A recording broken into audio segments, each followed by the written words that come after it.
saw as a well-known local business person, both in his role as Executive Manager Business Banking with CommBank, but also for his commitment to the community.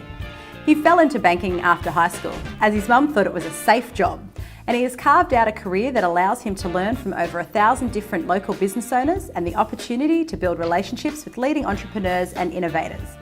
Colin was the founder of the crowdfunding initiative for the Surffest Women's Pro event, established Wine and Dine for Disability for Connectability, and is on the committee of Newcastle Tourism Industry Group. Welcome, Col. Thanks so much for joining us. No, thanks for the invitation. Do you want to tell us a little bit about your career path to begin? Yeah, so when I left school, Mum sort of pointed me in the direction of banking because she thought it was a bit of a safe career, and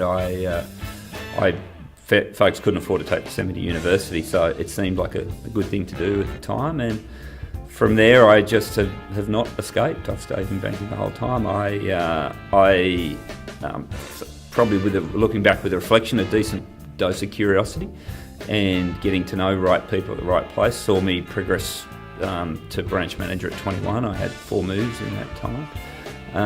And then again, through another relationship, I ended up in Melbourne working in strategic project work. Came back to Newcastle for family reasons, run a corporate banking team, a business banking team and branches in that time, and now I run the business banking team for the Commonwealth Bank. What motivates and drives you? Yeah, it's interesting, reflecting on that question. I think at the end of the day, if I look at across everything that I do, it's the opportunity to help people. About 15 years ago, I read Stephen Covey's The 8th Habit, and part of that was talked about the whole person paradigm. And with the team I was running with at that point in time, we came up with an acronym of the word HELP, and each of the letters represented one part of that whole person paradigm. And whilst at the time it probably didn't mean as much to me then as it does now, what I really like doing is come to work every day and having the chance to work to help people, our clients, the people in my team, the people in our community, and that's been the number one driver. Col, what do you believe has shaped your leadership style?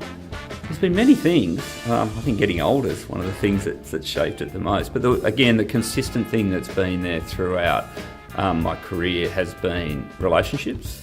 So when doors were open and I had that curiosity that I talked about and I peeked through them, it was to people who I knew or who knew of me that allowed me to step through them when others didn't.